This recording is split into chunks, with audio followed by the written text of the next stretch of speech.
Mhm. Taigi, kalbėsim apie tą ergonomiką, kaip ir minėjau bendrai, kad tai nėra tik tai kėlimo ergonomikos, ne tik taisyklingi judesiai, kaip prieiti, ne, bet viską bendrai, kas tai yra per daiktas, kokios yra ir panašiai, ne, kad tiesiog irgi turėti tą bendrą išprusimą, negalvot, kad tai yra tiesiog, ten, kaip aš praeitą kartą sakiau, ne, į kažkokios spec padėtis, ne, tai kas realiai yra pati ta ergonomika, ne? Tai šiaip ergonomika yra mokslas visų pirma, ne? Bet kartais dar yra jinai apibrėžiama kaip sąvoka, ypač kai kalbam apie darbo erdves, nes ergonomika tai vėl yra susiję su darbo aplinka. Į baldais kartais, erdvėm, apšvietimais, garso izoliacijom ir panašiai, ne? Tai apima tas darbo erdves, tai ypatingai yra svarbi ergonomika ir kuo tolyn, tuo jinai labiau yra apie ją kalbama, ypatingai įsirenginėjant naujus kažkokias darbo vietas, įrenginėjant naujus ofisus, į tai labai labai atsižvelgiama, nes jau pamatė tiek darbdaviai, tiek visi kiti, ne, kad kuo geresnė aplinka, kurioje žmogus dirba, tuo tiek produktyvumas, tiek našumas darbuotojais yra geresnis. Ne? Tai prisiminkim 10 metų atgal, ar ten, nežinau, užtenka gal ir 5 kai kam.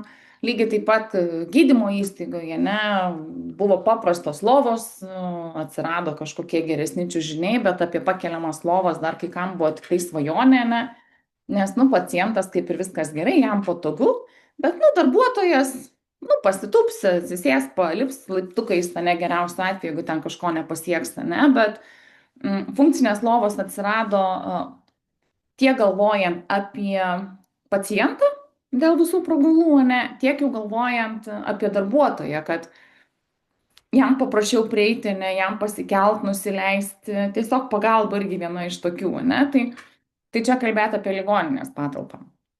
Jeigu kalbėti apie į ofiso patalpas, tai vėl tos ergonominės erdvės, ergonomiškai pritaikytos kėdės, ergonomiški stalai, poilsio erdvės tos pačios, irgi ergonomika apie tai kalba. Tai ką daro ta ergonomiška darbo vieta, jinai tiesiog mažina susirgymų riziką, gerina savijautą, ne vėl tą patį produktyvumą ir darbą paverčia smagesniu, kartais netgi saugesniu. Vėl į tai atsižvelgiam, ne? Nes kodėl tas smagumas, ne, sakytume, ta prie ko čia smagu, ne? Žmogus yra patogiai dirbdamas, jis jaučiasi saugiai, jam nieko neskauda, tai, nu, galima tą neskausmą prilyginti irgi smagiam darbui, ne? Nes kai kažką skauda, kai tau yra nepatogu, tu tikrai ten šypsena netrykščia, ne, ir sakys, ateis vadovas, jis, nu, kaip jautiesi, labai gerai vadovas, nugarą skauda, tas skauda, ne, aišku, aš dramatizuoju, bet tai irgi atsižvelgiama. Ir jeigu kalbėt, kas ta pagrindė yra ergonomika, ne, tai pagrindė tai yra tinkamos ergonomikos sąlyga, kokia pagrindinė sąlyga, tai individualus fizinių, psichologinių ir socialinių poreikių tenkinimas. Ir čia, kas yra labiausiai svarbu, tai žodis individualus, ne, nes, kaip aš ir minėjau, tas, kas tinka visiems, tas netinka niekam. Kodėl, ne? Kaip pavyzdys, vargiai prisiminkim, kai einam prie paciento poroje, ane, ir vienas jūsų mažesnis, kitas aukštesnis, vienas stambesnis, kitas kūdesnis, ane, ir visi mes turim prisitaikyti pagal save, ane, arba rasti kažkokį sprendimą, nes jeigu būtų standartas, ane, tai irgi ta pati funkcinė lova, jinai turėtų vieną aukštį, pavyzdžiui, pritaikytą žmogui 1,60 m. Ne, aš kalbu apie personalą sveriantį ten kokį 70 kg. Viskas. Tai būtų jau kaip ir daugumai gal ir tiktų, bet man jau būtų, pavyzdžiui, ten per žemai, ne, man reikėtų vėl reguliuotis. Ne? Tai nėra kažkoks bendras reikalas, o pritaikytas individualiai, apie ką ir kalba ergonomika, lygiai taip pat kalbėti apie vėl, kas turi tų mažų vaikų, kas turi, nu, mokinių jau netokių, atsiprašau, ir netokių mažų, ne? Tai kalbėti apie mokyklos suolų pritaikymą, Tai anksčiau buvo irgi vienas standartas, vieno aukščio suolai, nu duok ten, gal pasiseks mokykla, tai paskutinis suolas būdavo aukštesnis, gal kokiam aukštesniam žmogui, ne aukštesniam mokiniui. Tai čia žiūriu už savo prizmės, kadangi aš visada per kūno kultūros pamokas stovėjau pirma, nu gal ten pradinėse turėjau, konkuravau pirmą, antrą stovėjau, ne, tai faktas aš buvau tikrai aukštesnė už didžiąją klasės dalį. Bet nei man ten kas kėdės taikė, nei man suolo taikė, ne, nes tai buvo standartas, ne, tai šiai dienai aš kai ateinu į klases pas savo vaikus, ne, tai aš matau tikrai stalai yra šiek tiek kitokie, į kėdės yra reguliuojamos jau kai kur, ne, arba pritaikytas stalas, vėl pagal tave tu gali reguliuotis, ne, tai vėl einama prie individualumo, o ne tai, kad kažkokia viena klišė, ne. Lygiai taip pat, jeigu yra panaši diagnozė, tai vaistų visom tikrai tų pačių neduoda, ne, nes vėl yra atsižvelgiama į žmogaus proporcijas, gretutinės ligas ir panašiai, ne? Tai irgi ergonomika kalba apie individualizavimą ir konkretumą pritaikytą tam konkrečiam žmogui. Tai va, ir ergonomika pati žiūri iš daugybės kampų. Ir vienas iš tokio kampo tai yra holistinis požiūris, ne, ir ką tai reiškia, ne, kad ilgą laiką ergonomikos koncepcija buvo apibūdama tiesiog kaip ryšys tarp žmogaus ir kažkokio produkto, kažkokio daikto, ne. Tai tas aspektas, svarbus aspektas tarp žmogaus ir produkto, ne, irgi yra išlieka svarbus ir dabar. Nes kadangi funkcionalūs ergonomiški daiktai, baldai bei kiti produktai verčia vėl mūsų kasdienį gyvenimą patogesnį, ne? Tai vėl tokia pat sąsaja. Daiktas, žmogus, ne? Tačiau pati ergonomika jau tapo sąvoka reiškiančia žymiai daugiau ne tik tai, ne tik kad baldas kažkoks konkretus, ne? Ar vėl sakau, kad tas pavyzdys, stalas, kėdė ar lova, ne? Bet tai yra ženkliai daugiau apimantis reikalas ir dabar tiesiog irgi žiūrim į tokį kaip holistinį požiūrį į darbo vietą bei erdvę ir fizinės aplinkos planavimas ir pritaikymas individualiems poreikiams ir atliekamiems darbams, tai irgi atsikreipia ergonomika, apie tai aš jau šiek tiek pakalbėjau, ne, kad kaip pavyzdys, sakau, tiek ta pati lova, tiek apšvietimas negali būti, pavyzdžiui, vėl jeigu ten žmogus guli palatoj, 4-5 guli, ne, tai apšvietimas gal šiek tiek yra pritaikytas kažkam vienaip kitaip, ne, nu, tai vėl individualizavimas ir tiesiog daiktas tarnauja tau konkrečiai arba daikto papildomos funkcijos tarnauja, kad tu jaustumės geriau. Ir nuo ko prasidėjo ta realiai pirmoji ergonomika? Tai ergonomika ir ergonominių daiktų pritaikymas, tai pirmasis tas daiktas, kuris buvo pritaikytas, tai buvo kalbama apie kėdes ir apie sėdimo poziciją. Ir pirmoji išrasta paprasta kėdė, kuri yra ant ratuko, ne, kurios aukštis reguliuojamas, tai buvo toks pirmasis ergonomikos stebuklas. Ne, nes prieš tai vėl kėdės kietos, ne, kaip aš sakau, tos taburetės, ne, bet jos irgi, nu, jų tu nepareguliuosi pagal save, jos buvo padarytas kaip klišė vienam standartiniam žmogui, ne, bet dėja mes nesam standartiniai ir niekas apie tai nepagalvojo, ir kadangi kėdė, toksai, kaip sakau, pirmasis ergonomikos išradimas, kuri paminkštinta pasidarė, ne, reguliuojama, tai apie jas buvo irgi labai daug aprašyta, buvo labai daug paveikslėlių, bet tie paveikslėliai, nors ta kėdė buvo ergonomiška, nu, aišku, jeigu lygino dabar ergonomišką kėdę su ta pirmtakė, tai ten skirtusi kaip diena ir naktis, bet jeigu lyginant taburetę su atlošu, ne, ir pirmąją kėdę su paminkštinimais reguliuojamais aukščiais, tai irgi būtų kažkas wow. Tai ta ergonomiška kėdė, kodėl jinai buvo taip akcentuojama, kodėl jie buvo kreipiamas toks didžiulis dėmesys, tai kas yra labai svarbu sėdint ir kodėl čia ta kėdė, sakau, tokia svarbi, tai kad tu galėjai ją susireguliuoti pagal save.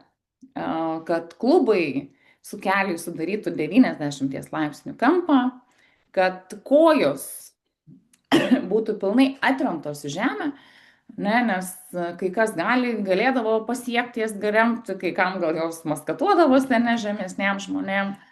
Tai čia buvo atradimas. Plus jau atsirado atlašas, kuris šiek tiek buvo išlenktas, pritaikytas pagal nugaros gimtuosius linkius, ne, taip pasakyti. Tik tai čia vėl buvo dar labai nueiti, ir aišku, kompiuterių pirmų atsiradimas, ne, kaip reikėjo irgi vėl susireguliuoti pagal akių aukštį tas kėdes, pagal atitinkamus kampus, ne, bet kaip aš dabar sakau, kadangi, aišku, mūsų ir kompiuteriai gerokai patobulėjo, gerokai sumažėjo, ne, suplonėjo ir panašiai, tai tai čia didžiausias dabar, kur didžiausią dėmesį skiria, tai atramom nugaros ir kėdžių aukščiui. Apie tos reguliavimus irgi pakalbėsime, ne, bet kas ir minėjau, yra svarbiausia. Tai keliai su klubais turi sudaryti 90 laipsnių kampą ir neturėtų būti ten kažkaip per daug tie keliai iškilę ar per žemai nusileidę. Ne? Tai vėl, jeigu ten tie keliai per žemai nusileidę, ne, tai reikėtų kėdę pasižeminti. Jeigu jūsų kojos, pavyzdžiui, irgi labai ilgos ir jūsų ten tie keliai labai jau kabo išsikišę, ne, tai reikėtų pagalvoti gal apie didesnę kėdę, ne, bet vėl va čia va po tuo antruoju paveikslėliu, tai matot ir aukščius, kaip turėtų būti, kokie aukščiai iškelti, ne, tai va 442-50 cm ir panašiai, kas jau čia daugiau domitės, ne, kokie ten tie kampai turėtų būti. Rankų padėtis irgi yra labai svarbi ir irgi rankos turėtų būti padėtos, kiek įmanoma labiau, neturėtų ten alkūnė labai kabėta, ne, na, aišku, prispaustom mes irgi, kaip čia parodyti, nedirbsim, bet irgi atitinkamos padėtis yra. Ir apie ką irgi dabar labai dažnai kalbama, kad turi būti ir pelės kilimėliai atitinkami, kad tas riešas nebūtų visada kampuose, ne, aštrių kampų turėtų būti kažkokia paminkštinimas. Aš paskui, kai pertrauką turėsiu, irgi atnešiu savo, turiu ir aš kilimėlį paminkštinimą didžiulį, pati pasidariau, ar ne, bet irgi, kad nebūtų pastoviai ranka ant kieto pagrindo.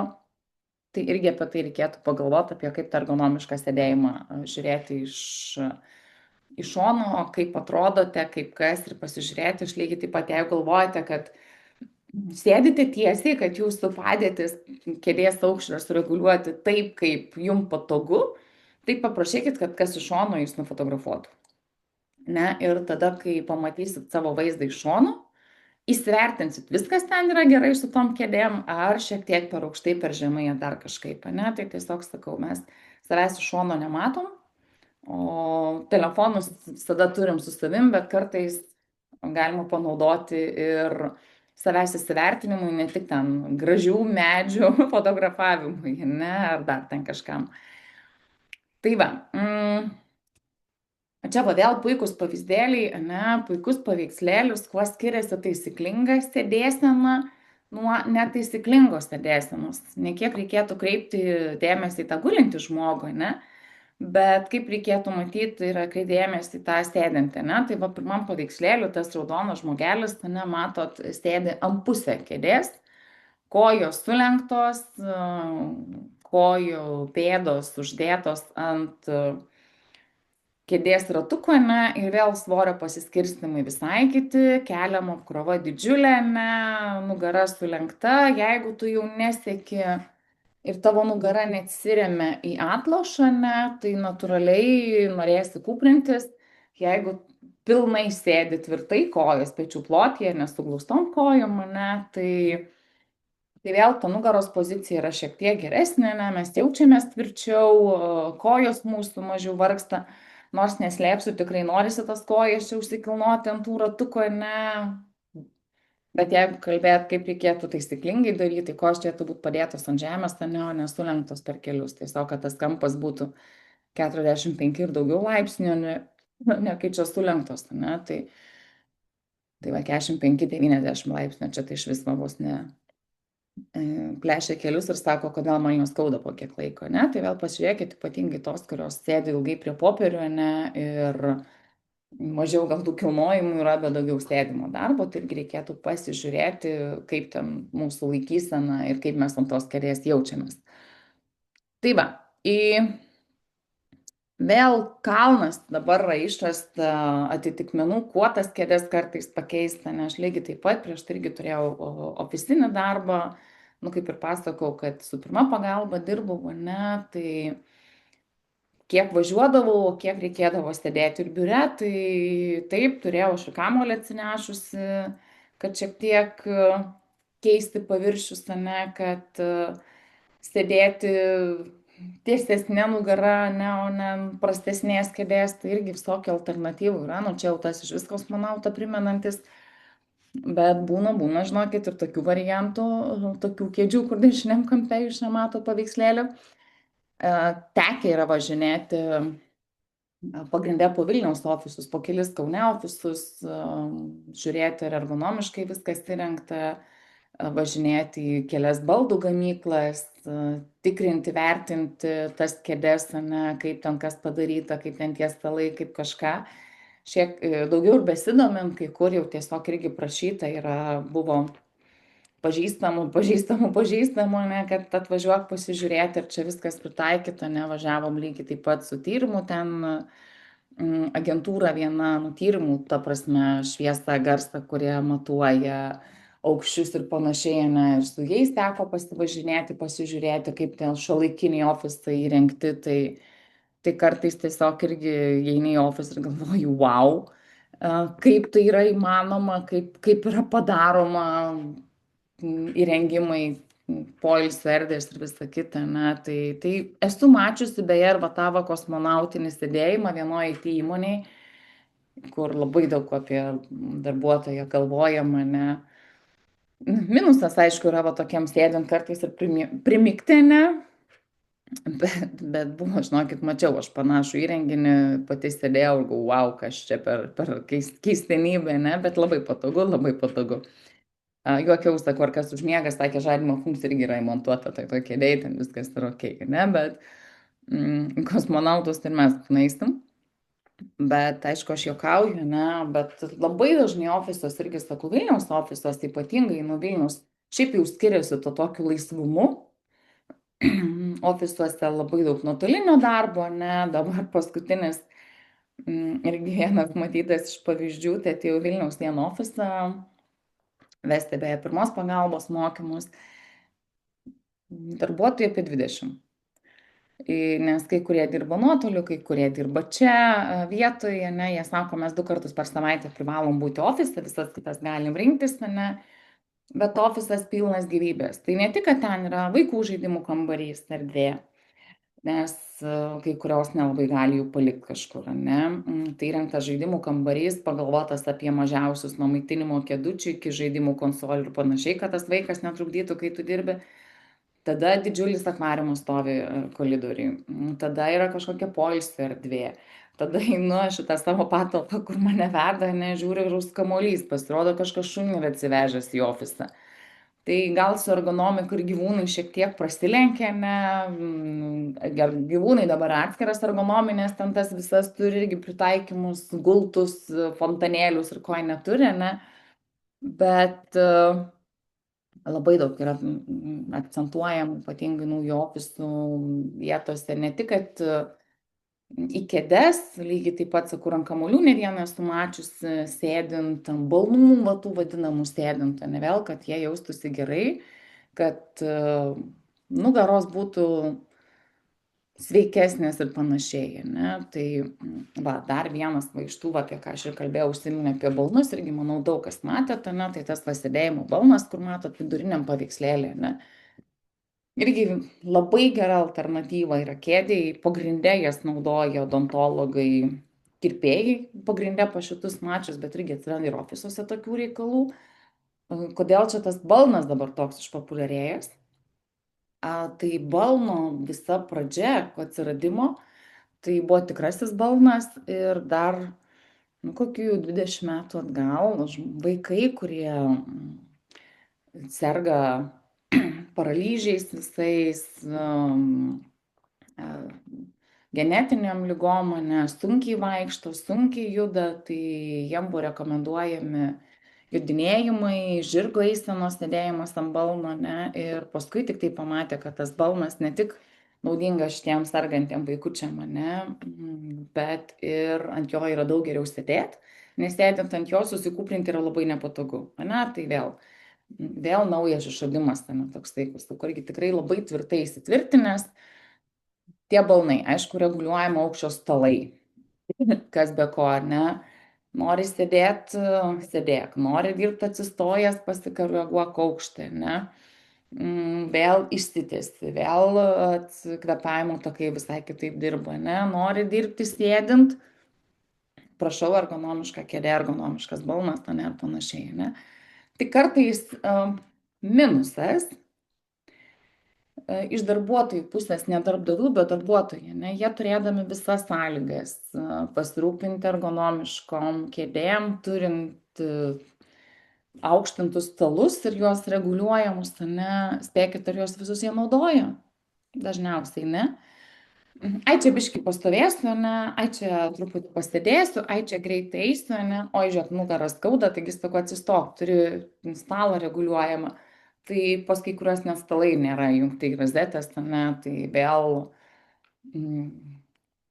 per tą skubėjimą, ne, turi viską tobuliausią, bet neišnaudoji, nepasinaudoji galimybėm, ne, tai vėl niuansas, ne, kaip ir sakau, jeigu, kaip iš manęs tai, kai juoktavosi, ne, jeigu turi sporto klubo abonementą, bet jį neini, tai nereiškia, kad sportuoji, ne, jeigu turi ten vėl kažkokie, tai pradėsiu sportuoti, nusipirkau gumas, nu, čia, kad pasportuočiau, ne, turiu aš gumas rankinukę, ar užtenka turėti, nu, paguodas tavęs yra, ne, taip aš turiu, gal ateis noras. Bet kaip aš ir sakau, ar ten kažkokius, vitaminus tai aš turiu, aš vitaminus turiu, geri, ai, bet turiu, ne, tai vėl viską reikia naudoti pagal paskirtį ir tam, kam reikia, ne, neužtenka tik nešiotis. Tai vėl čia šiek tiek humoro, ne, bet reikėtų turėti ir naudoti tas, kas pagelbėja jums, o nesakyti, tai čia greitai. Čia kai su tais kelimais, ne, ai, nu greit pakelsiu, laiko nėra, ne, ai, čia greit pakelsiu, oi, žiūrėk, nugaras skauda, ai, žiūrėk, 2 savaitės darbė nebūsiu. Tai va. Dar, jeigu jau pavyzdžiui, nu, tos kėdės, nežinau, nėra labai pritaikytos, ne, ten kažkokios nepatogesnės, vėl yra kalnas atradimų, paprastų pagalvėlių, kaip tą sėdėseną, laikyseną galima pagerinti su paprasta paduškėlė, ne? Tai kargi aš pas jūs būdama gyvai kalbėjau apie tas pagalves, kaip miego poziciją galima reguliuoti, ne, stuburo išlenkimus, kaip lygiai taip pat sėdinčiam žmogui neįgaliojo vežimėlyje galima įdėti atitinkamo dydžio pagalvėlį, žiūrėk, jau jam pasidarys patogiau sėdėti, ne. Tai lygiai tokiu pat principu yra ir spec pagalvėlių, tiek mašinai pritaikytų, tiek su pripučiamu atitinkamu oro kiekiu palyginant, jau lyginant pagal jūsų anatomiją, jūsų nugaros linkius, ne, ir kalnas pagalbinių priemonių, kur tik įsivedus ergonominės pagalvėlės ar dar kažkaip, tikrai pilnas internetas, kainas svyruoja nuo mažiausios iki didžiausios, bet irgi jeigu pastovus yra sėdėjimas, sėdimas darbas, mašinai sėdimas darbas nepatogus, ne, tai irgi galima būtų pagalvoti apie kažkokią va tokią alternatyvą ir pagalbą savo nugarai. Taip, apie reguliuojamą aukščio stalus, kur irgi yra ergonomikai pritaikyti, aš jau šiek tiek užsiminiau, ne, superinis variantas. Ypatingai nestandartinio dydžio žmonėm, ne, tai tokiem kaip aš, man tie stalai taip per aukšti, dažniausiai per žemi, ne, tai reguliuojamo aukščio stalas man tikrai buvo išsigelbėjimas, kai sėdėjau ofise ir aš jį tikrai naudojau, ne, atėjus man, paskui žiūrėk ir kolegos jau rozetę įsikišo ten tuos stalus, sako, geras, žiūrėk, vis dėlto gal yra patogu, ne. Plius keisti padėtį, jeigu tai yra nuolatinis darbas prie kompiuterio, prie popierių, prie stalo, ne, tai reguliuoti stalo aukštį, dirbti atsistojus ir panašiai, tai irgi tikrai nauda, tai padėties keitimas, ne, nes kas labiausiai kenkia nugarai, tai staigūs judesiai arba monotoniški judesiai. Tai vienas prie vieno, tai ką reiškia tas monotoniškas judesys, ne, kai jūs tiesiog pastoviai sėdit, pelės klavišą tik, tik, tik, ne, ar ten klaviatūrą kažkokią minko pastoviai, ne, ir nėra pertraukėlių, nėra padėčių keitimų. Į kai kur netgi bėgtakiai, tie va tokie bėgimo kilimėliai atsiranda ofisuose, kad irgi jeigu tu ten turi kažkokią konferenciją arba tą patį zoomą ilgą, ne, o sėdi gulinė ant kušetės, bet to pačiu gal kažką takelio praeini. Jau irgi yra tekę matyti naujausias ofisuose, labai įdomiai atrodo, ne, labai keista, kai žmogus kažkur eina. Mm, ant bėgtakio vadinamo tokios, kur yra bėgimo kilimėliai, išsivinioja visiškai kilimėlio storio. Būna ir tokių, jau sakau, yra tekę matyti, pradžiai keistai atrodė, dabar jau taip, nu, taip, mielai ir aš tokia norėčiau, ne? Irgi variantas. Balansinės kėdės, ne? Irgi tokie išgaubtas apskritimas. Labai geras variantas. Pradžiai sunku priprasti, nes nėra atramos, bet labai gerai nervuoja dubens raumenis, nes tu turi, kad negriūtum, kad tau būtų patogu visus juos laikyti įtemptus, ne, ir toks irgi balansas, laikyti balansą, tai laikant balansą nesusikūprinsi, nes nugriūsi. Tai irgi viena iš alternatyvų, sakau, tiesiog kas ilgai sėdit, dar kažkaip gal tie patys, nežinau, turite vyresnių vaikų, kur tų namų darbų kalnas tame, tai irgi reikėtų gal pagalvoti apie kažkokią netokią patogią kėdę žaidimam, ne, bet kėdę patogią nugarom. Tai va, irgi vienas iš ergonomikos tokių ergonomiškų prietaisų išrastų, ne, kurie padeda žmogui. Taip, tai vėl, kaip ir minėjau, individualumas, dar kartą individualumas, ne, jis yra svarbiausia, gal kai kam bus patogu sėdėti ant balno tos kėdės, ne, gal kai kam reikės balansinės kėdės, gal kažkam reikės paaukštinto stalo, gal kažkam atvirkščiai reikės pažeminto stalo, ne, nes mes visi esame individualūs ir skirtingi, atsiprašau, ne, ir mūsų ta ergonomiška darbo aplinka ir vieta irgi turi būti pritaikyta mum, ne, tai konkrečiai žmogui, o ne kažkam, ne, kaip sakau, visiems, ne, arba lygiai taip pat, kaip aš irgi kalbėjau, kad kai aš dirbau tą į mokymus, vedžiau pirmos pagalbos, tai viskas buvo labai gerai. Gavau aš tą stalą, ne, išsireikalau, aš kėdės, buvau aš atsinešus kamuolį iš namų, ne, kad sėdėtų ofisuose. Bet man davė automobilį nepritaikytą mano ūgiui, be galo mažą automobilį, be galo žemą automobilį, ne? Ir aš tam darbe nedirbau ilgai, aš ten išbuvau 9 mėnesius ir neišėjau ne dėl to, kad man darbas nepatiko, aš labai džiaugiausi darbu. Man tikrai patiko bendrauti su žmonėm, mane, kaip matot, man patinka kalbėti, man patinka mokinti, bet aš išėjau dėl to, kad po 9 mėnesių mažoj mašinoj sėdint, aš pradėjau jausti klubo skausmus, ko niekada neturėjau, nors pagalvėlių ten pas mane buvo pilna mašina.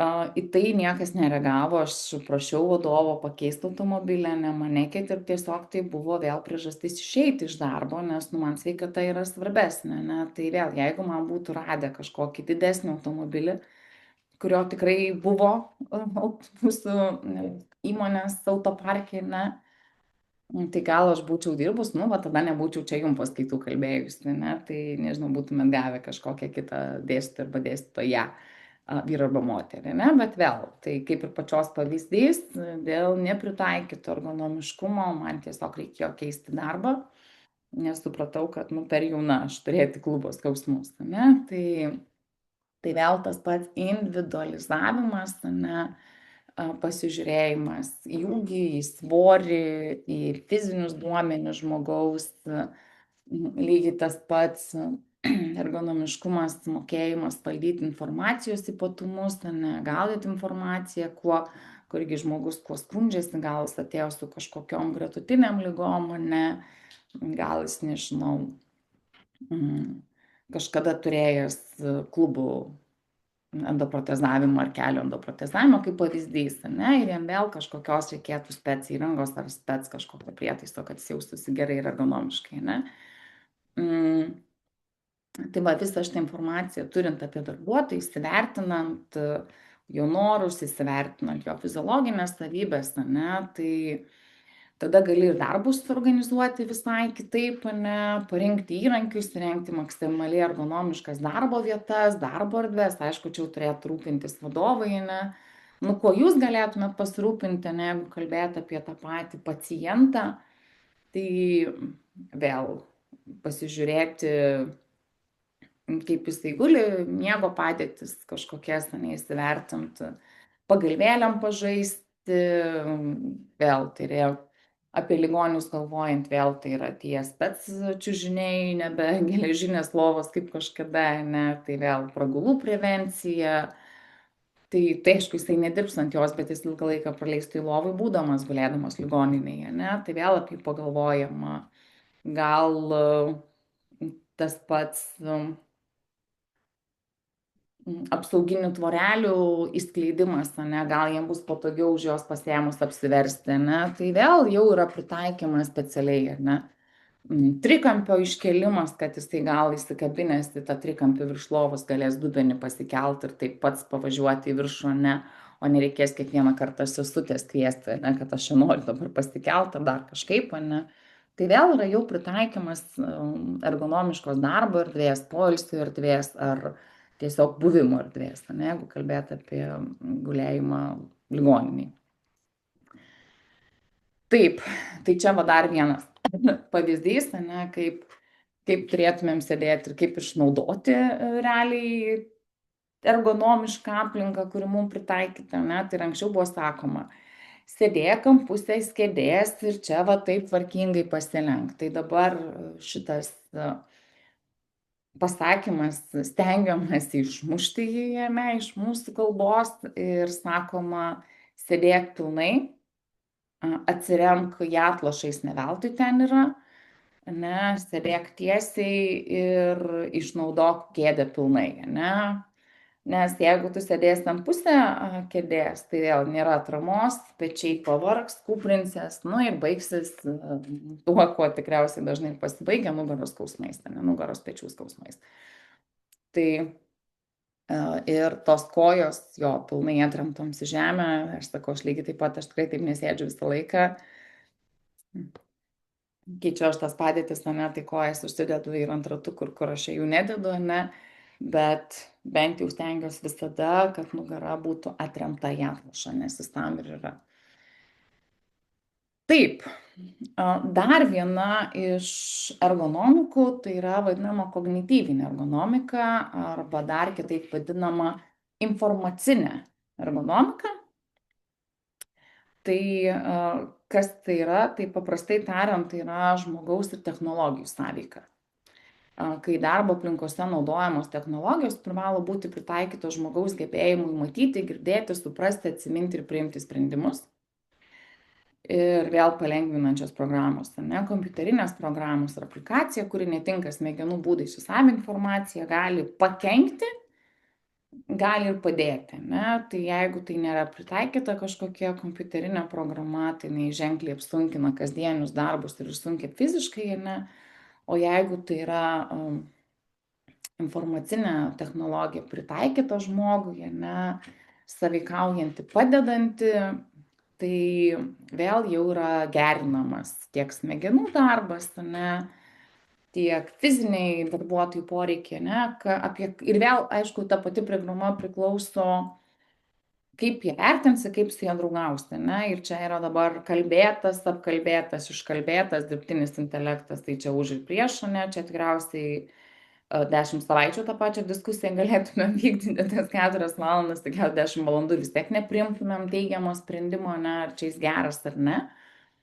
Bet Aš į tą, pavyzdžiui, dirbtinį intelektą žiūriu į tai, kad man padeda konkretinti informaciją, ją greičiau surasti, ne, surasti kažkokius straipsnius, juos patikrinti, įsivertinti, ne, ir išskirti iš daugybės. Ne. Jeigu jo nebūtų, taip mano informacijos rinkimas užtruktų ilgiau, ne, gal aš čia turėčiau atsidaryti 20 straipsnių ir juos visus perskaityti ir man tai užtruktų priklauso nuo straipsnio ilgio ar ten trukmės, ne, vėl viskas anglų kalba, tai gal 2 paras, ne, su dirbtiniu intelektu aš tiesiog ten išmėtyčiau kažkokius žodžius, atrinktis man informaciją ir susistemintų man tą patį darbą, gal iki valandos, ne, gal dar greičiau, ne, tai vėl kaip panaudosti, ne, kad jisai, tas dirbtinis intelektas yra naudojamas ir tai, kad mūsų smegenys mažiau dirbtų, irgi taip tai yra tiesos, sakau, bet kas kaip ir naudosim, ne? Bet va, ta kognityvinė ergonomika, kad technologijų sąveikos pritaikymas, kad palengvintų darbą, ne? Kad sumažintų apkrovą, tai yra naudingas, bet tuo pačiu gali visko būti kartais ir per daug. Neįsivaizduokit, pavyzdžiui, dirbtumėt kokiam, nežinau, pastoviam žaidimų kambaryje, ne, ten virtualios realybės kažkokiam, tai tikrai nuovargis būtų didžiulis, gal pradžioj ir įdomu, faina, ne, o paskui, žiūrėk, jau nuovargis ir matymam trukdo ir klausai trukdo, nes pastoviai garsas į ausis ir panašiai, ne. Tai va, dar viena ta ergonomika, tai yra ta kėlimo ergonomika, apie kurią aš kalbėjau ir praeitą kartą mūsų gyvų susitikimų metu, ar ne, kaip reikėtų daiktus kelt, pacientus kelt, ane, rankų padėtis ir visa kita, ne, tai ta pati kėlimo ergonomika, jeigu va kalbėti iš apibrėžimo, tai yra mokslas apie svorio kėlimo įtaką keliančio kūno organams, ne, tai žmogaus kūno organams, riešams, rankoms, kojoms, kaklui, ne, kūno dalim, jeigu dar konkretinti. Tai yra apie tai, kaip reaguoja kūnas į kažkokį keliamą svorį, ne, judėjimas ir sunkių gaminių kilnojimas.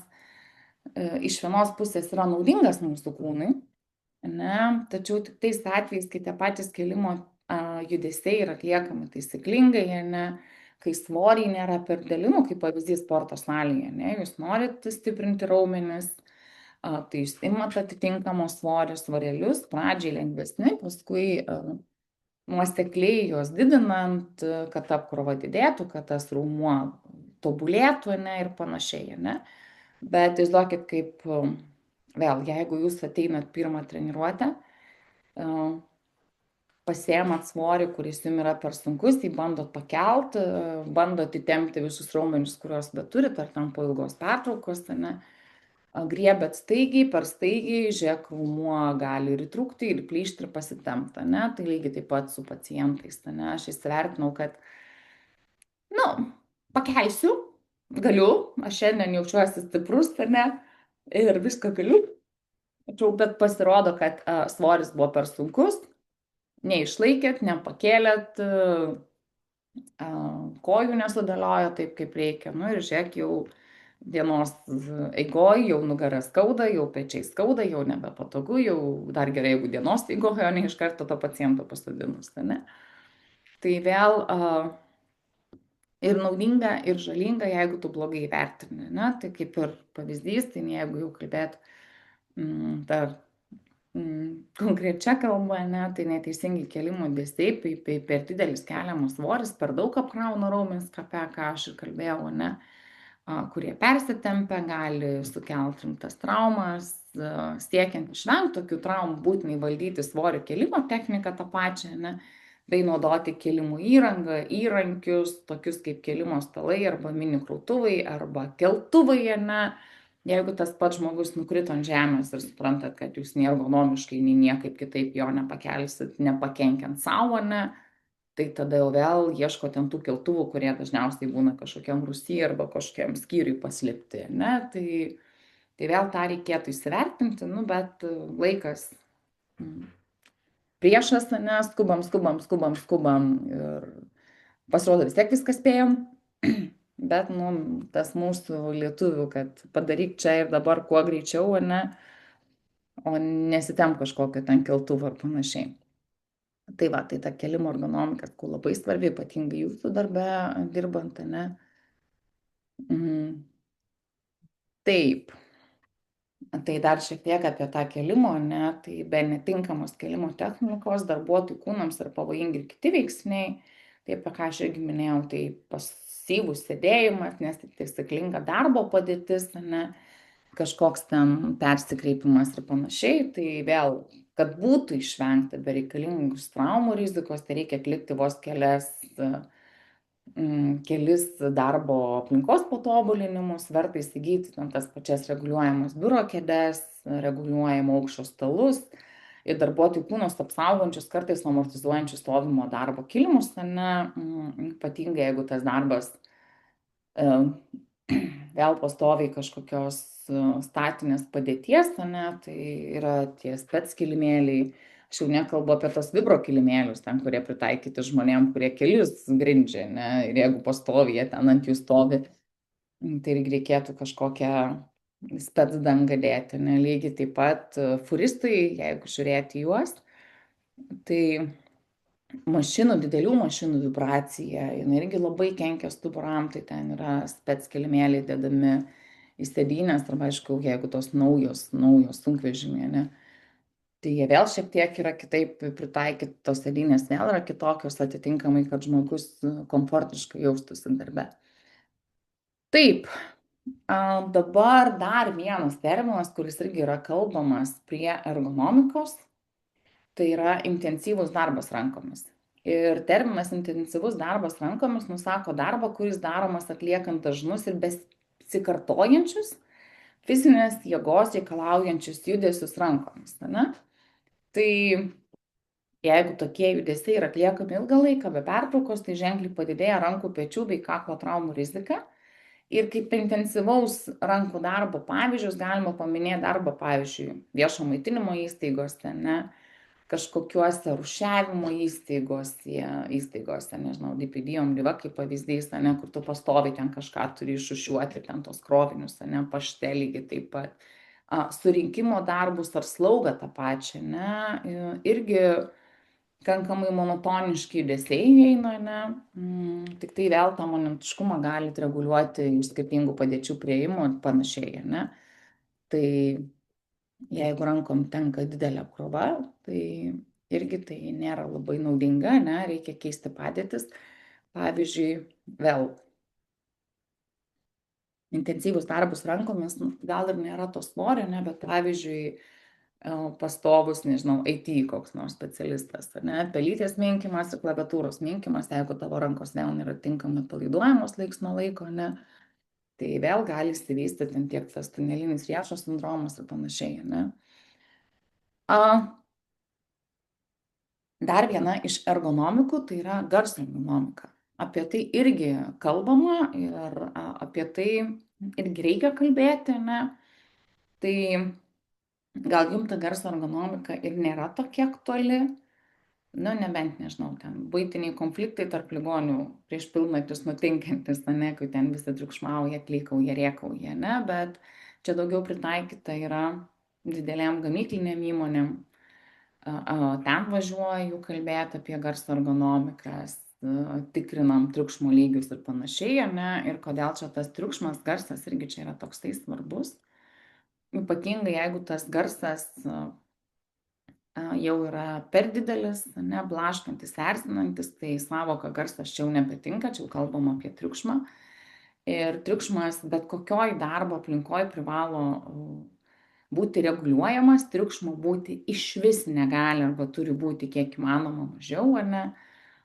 Tas pats triukšmas negali būti, viršyti triukšmas negali daugiau negu 85 decibelų, nes triukšmas jau yra nebemalonus, blaškantis, erzinantis, ne, kenkia klausai, kenkia sveikatai.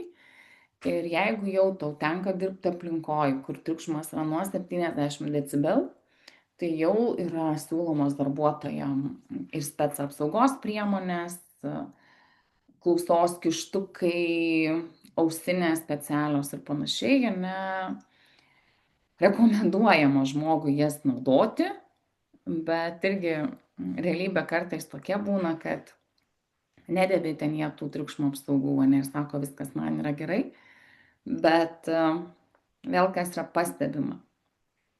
Jeigu tu dirbi pastoviam triukšme, į pastoviam tyliajam triukšme, garsiajam triukšme ar kokiam kitam triukšme, bet triukšme, ane, tai galiausiai mąstymas atsilieka, atmintis labai prastėja, psichologinė būsena tavo kinta, atsiprašau, ir tu negali susikoncentruoti, negali susikaupti, ne, ir palaipsniui tikrai jau klausa gali pradėti prastėti labai įvairiai žmonėm. Gali užtekti pusės metų, gal kai kam ir ten po 5-10 metų atrodo viskas yra gerai, bet kai tu bandai su juo kalbėti ir pastovi klausimas, ką, ne, tai gal reikėtų paklausti ir nuvesti pas tą klausos daktarą, ne, patikrinti. Bet pastovus, tengi sakau, darbas triukšme irgi kelia įtampą. Ir aš čia sakau, aš turiu vieną tokių tikslų, tai šiais metais panašu, kad nespėsiu, bet kitais metais spalio mėnesį planuoju nuvažiuoti į mokyklą ir atlikti tyrimą, koks garsas yra tenai, ne? Nes nežinau, kiek tie mokytojai ten kantrybės turi, negana to per pamoką su tais mokinukais dirbti, ne? Bet man kai tenka užeiti pertraukų metu pas juos, tai ten neįmanoma, ten vaizdas, kad sprogs kas nors nuo to garso, ne, visi rėkia, visi klykia. Ypatingai pradinukų korpusas, tik tai galvo mokytoja, Jėzau, kaip jūs mes nesusišnekam, ne, tai sakau, labai turi tokią įdomų norą palyginti triukšmo decibelus pertraukų metu. Ir dar labiau pradėti gerbti mokytojus, ne, tai va. Toliau, jeigu grįžt prie to garso ir dar prie tos garso ergonomikos, ne, tai kad kenkia klausai ir panašiai, ne, tas visas didelis triukšmas, prasta akustika didina darbuotojų streso lygį ir streso sukeliamų negalavimų riziką. Darbo aplinkose, kuriuose turi būti kalbama itin daug, prasta akustika gali sukelti ir balso problemas.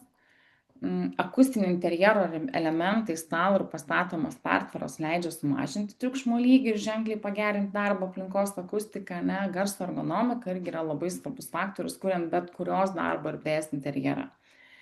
Ir irgi tenka važiuoti į tuos ofisus, žiūrėti, kaip įsirenginėja. Mes prieš tai su vyru turėjom ofisą Lono patalpose, Lonas tai čiužiniai ir administraciniam pastate mes nuomojomės patalpas. Tai jie išsprendė labai sprendimą gerą turėjo, kad darbuotojai, kurie dirba su ausinėm, kurie skambina klientam, ne, tai jie tas sireneles buvo padarę iš čiužinių. Tai labai sugaudo garsą, ne, izoliacija visai kita, aidai visai yra kitokie. Lygiai taip pat, kai aš dirbau prieš tai tam pačiam darbe su mokymais, tai mes turėjom ir rašinėti mokymus. Tai įrašų kambarys būdavo izoliuotas, dvigubos, trigubos duris, minkštos sienelės, kad vėl neaidėtų, kad ilgą laiką darant įrašą tu pats taip nepavargtum, kaip pavyzdžiui, sėdint kažkokioj, nežinau, kambarį kažkokiam, ne. Vėl ta akustika, vėl tas aidas, nors ir nėra girdimas, bet ilgą laiką irgi gali pakenkti klausai, gali tiesiog tave pradėti blaškyti, stresą kelt, negalavimai vėl visokie atsiras, tokie, kaip sakau, galvos skausmai, migrenos, nemigos ir panašiai. Tai irgi reikėtų labai atkreipti dėmesį ir įsivertinti, nežinau, jeigu ten kažkokie labai triukšmaujantis pacientai, tai vėlgi žiūrėti, kur padėti, ne? Taip, dar vienas iš ergonomikos pakraipų, tai yra šviesos ergonomika. Ir jeigu jūsų darbo vietoje švietimas nėra optimalus, darbo dienos pabaigoje jūs tikriausiai vėl jausite didesnį nuovargį lyginant su normaliam apšvietime dirbant, ne, galvos, akių skausmus. Maža to, netinkamas apšvietimas bei blogas darbo objekto matomumas provokuoja darbuotojus sėdėti netaisyklingai, Ką tai reiškia, ne, nu, aš tiesiog pradedu blogiau matyti, ne, man šešėlis krenta, aš ten pradedu irgi makaluotis, ne, ieškoti ant tos šviesesnės patalpos, stubras mano linksta, laikysena prastėja ir panašiai, ne.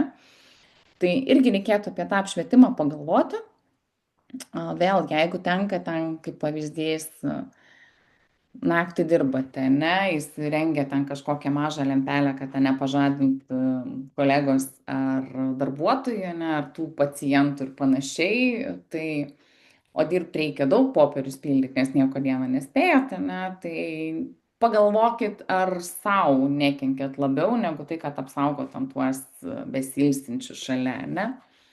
Tai va, tai apšvietimą irgi reikėtų pasižiūrėti, nes irgi tikrai labai vargina ir pervargimai vėl duoda nemigas ir panašiai, ne?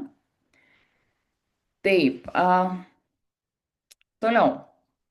Tai vėl ta visa ergonomika, kaip ir minėjau, ar ne, reikėtų pritaikyti savo poreikiams. Kodėl? Vėl dar kartą tas pats individualumas, ne, nes, nu, darbe mes praleidžiame tikrai nemažą laiko dalį, ne, ir tas švietimas vėl tikrai turėtų būti priderinamas, skleisti švelnią vidutinio intensyvumo šviesą. Kontrastas tarp individualios darbo vietos ir visos erdvės apšvietimo turi būti minimalus, ne? Tai ką tai reiškia, kad jeigu visur aklina tamsa, o čia jūs turėsit labai ryškę šviesą, ne? Tai vėl kontrastas. Jeigu vėl visur labai labai ryšku, o pas jūs ten vos šviečia, vėl kontrastas, ne? Tai tiek per stipri šviesa, tiek per maža šviesa gali pakenkti. Apšvietimas tas pats vėl turi būti reguliuojamas, ne, tam tikrose zonose, labai svarbu net ir ergonomikos požiūrį, ne. Jei dirbate, kaip pavyzdys, prie reguliuojamo aukščio stalo, ne, tai apšvietimas turi būti identiškas jums dirbant tiek sėdint, tiek stovint, ne tai, kad aš čia sėdint, tai jau lempą užsidarau, o ten pakilo, ne laidas neištempia, tai lemputį įsidėjau, ne, vėl šiek tiek gal juokauju, bet turėtų būti tas pats. Tai vėl apšvietimas turi būti pritaikytas atliekamam darbui bei individualiems poreikiams, ne? Kas gali nutikti, jeigu tas apšvietimas yra netinkamas, ne? Tai ir kodėl visą tai yra svarbu? Tai paprasta yra labai priežastis. Netinkamas apšvietimas gali sukurti papildomas problemas, tokias kaip įtampas, skausmas, pasikartojantis kūno pervargimas, ne? Ir šios pasekmės turi neigiamų pareiškimų, ne? Jos pasirodys tikrai ne iš karto. Bet laikui bėgant tos problemos didės, pasekmės bus didesnės, ne, jas taisyti bus sudėtinga. Lygiai taip pat, ne, jeigu jau dėl apšvietimo, dėl blogos aplinkos tas regėjimas ženkliai pradėjo prastėti, ne, tai tikriausiai atsiras stipresni akiniai arba šiaip atsiras akiniai, jeigu niekada nebuvo. O grįžti prie normalaus jau akių, ane, nu, pratimukai iš čia tikriausiai sunkiai padėsi kažką, ne? Tai vėl toksai niuansas, ne? Tai čia kaip ir jau kas būtų tiesiogiai susijęs su apšvietimu, ne, tai regėjimas, ne? Bet kartais tas regėjimas gal ir tikrai ilgą laiką, tai bus viskas gerai su juo, bet gali atsirasti vėl, sakau, tie patys galvos skausmai, įtampa kakle, nugaroj, pečiuose, tipiniai simptomai, liudijantys apie tai, kad jūs matote nepakankamai gerai, todėl turite įtempti kūną, ne, dirbtinai ištiesti kaklą, nu gerai, ten kaip nors tą regėjimą, tas akis susiaurinti, ne, vėl raukšlės, vėl grožis. Ir panašiai turime prisitaikyti prie tam tikrų padėčių, ne? Ir kaip ir minėjau vėl, tai čia jeigu trūkumas šviesos, ne, bet jeigu ta šviesa ir per ryški, irgi gali būti tos pačios neigiamos pasekmės, sakau, dažniausiai atsiliepia tokius galvos skausmus, ne, o paskui laikui bėgant ten gali būti ir ilgesni reikalai. Taip, ir kokie tada patarimai yra, kaip išsaugoti gerą savijautą, ne, žaidžiant su ta šviesa. Tai dienos šviesą reikia naudoti kiek įmanoma maksimaliai. tačiau neleis per daug intensyviam šviesos rautui akinti darbuotoją nevels. Jeigu jūs pastoviai, nežinau, dirbtume kokiam televizijos bokšte, ne, kur pastoviai sukasi ten ta stalelė, ne, ir pastoviai į veidą tą saulį šviestų, nu, irgi nėra pats geriausias sprendimas. Ne, kiekvienai darbo vietai sukurti švelnaus apšvietimo sprendimą su galimybė tą šviesą reguliuoti šviesos intensyvumą, ne, minimalizuoti apšvietimo lygio kontrastą tarp individualių darbo vietų ir visos darbo erdvės. Tai vėl, kad kaip ir minėjau, kad apšvietimas turėtų būti plius minus panašus visur. Toliau kaip dar pagerinti savijautą, ne, pasigerinti viską yra, tai vėl tas pats judėjimas, apie tai aš irgi kur kalbu ir kalbėsiu ir ateinantį laiką tikrai apie tai kalbėsim ir pratimų nemažai matysit, ne, tai judėjimo svarba tikrai dauguma iš mūsų žinoma, ne, kad pastovus sėdėjimas yra kenksmingas sveikatai, nuolatinis stovėjimas lygiai taip pat, ne, tai kai nekeičiat padėties. Tai jis tikrai nėra geras variantas. Ir be kitų neigiamų veiksnių, pasyvus sėdėjimas padidina kaklo ir nugaros traumų riziką, ne, blogina ten deguonies įsisavinimą, didina tikimybę susirgti. Kaipgi praeitą kartą kalbėjau apie, atrodo, paguldo žmogų vienų problemų, galiausiai ten išsivysto koks nors plaučių uždegimas, nes pastoviai sėdi, plaučiai nesiventiliuoja. Senyvo amžiaus žmonėm tai ypatingai mažėja visa šita plaučių ventiliacija, ne, tai irgi tikimybė gali būti susirgs ir atsigulė dėl vieno, galiausiai taip ir pagyvensiu toj ligoninėje, ne. Aišku, vėl dramatizuoju, šiek tiek juokauju, bet pastovios padėties buvimas turi įtakos ir vidaus organų ligoms, ne. Ir jau tikrai tyrimai atliekami labai labai seniai, kad fizinis aktyvumas gerina tiek fizinę, tiek psichinę žmogaus sveikatą, ne, gebėjimą išmokti, koncentraciją gerina, miego kokybę gerina. Pavyzdžiui, vėl irgi atliekami tyrimai, aš plus turiu ir kitą veiklą, su vyru, tai tenka man ir sceną kartais išeiti, ir aukštakulnius kartais man tenka užsidėti, ne. Ir, nu, vis tiek aš su to mokinimu kažkaip nepabėgu nuo jo seniai, nors klasėj, dar kai mokiaus mokykloj, tai sakyti eilėraštį prieš klasę, tai buvo tolygų tikriausiai prasmekt kur nors, ne, kad nereikėtų, tai va, apsiverčiau. Bet tenka pranešimus skaityti ir anglų kalbą. Nu, rusų yra tekę, bet labai trumpus, tai pagrindė anglų kalba, lietuvių kalba, ne. Ir aišku, tai yra stresas. Stresas, tu žinai, kaip tai bus, ypatingai prieš pirmus kartus einant į didelės erdves, nu, stresuoji, maža ką, pamiršiu tekstą, nebežinosiu žodyno, pamesiu žodžius, ne, nes jeigu dar anglų kalboj. Tai ką aš tai, kad darau prieš išėjimą į sceną, tai darau pritūpimus arba atsispaudimus. Ne? Tai vėl prieš kažkokią veiklą, kuri kelia stresą. Ir tas lengvas atsispaudimas ar pritūpimai greitesni, ne, sumažina streso lygį, nes vėl širdies darbas suaktyvėja ir panašiai. Ne? Tai lygiai taip pat irgi po to ilgo sėdėjimo, po ilgo kalbėjimo, ne, ten po sunkios darbo dienos aš išeinu į sporto klubą, pasportuoti, atsijungti, nusinulinti ir grįžtu faina ir laiminga, ne, tai juokiasi iš manęs vyras, jeigu ten kas nors, nežinau, peršalimas ar dar kas nors nutinka ir aš neturiu galimybės nueiti pasportuoti, jis man jau sako, žinai, gal tu bent jau namuose greit pasivaikščiok, nes sako, tau padeda, ne, tai juokas juokais, bet fiziniai pratimai, nu, jie tikrai gerina daugybę savybių, netgi vaikam rekomenduojama prieš kontrolinius kažkokią veiklą fizinę atlikti prieš atsiskaitimus, kad suaktyvėtų širdies veikla, deguonis būtų pernešamas geriau, kuo daugiau deguonės pernešama, tuo mūsų smegenys yra aktyvesnės, tame ir įsiminti yra paprasčiau ir taip, ne, ir geriau. Ir tos pertraukos daromos darbo metu, jos yra naudingos, bet mes kažkaip pamirštame visą šitą, kad mes galime tą turėti, ne darbo kodeksai įrašyta higienos normose, kas kiek laiko tu turi turėti pertraukėlę, kas kiek laiko ten, jinai priklauso ten 15 minučių ar kažkiek, ne kas 2 valandas turi išeiti pasivaikščioti ar dar kažkur.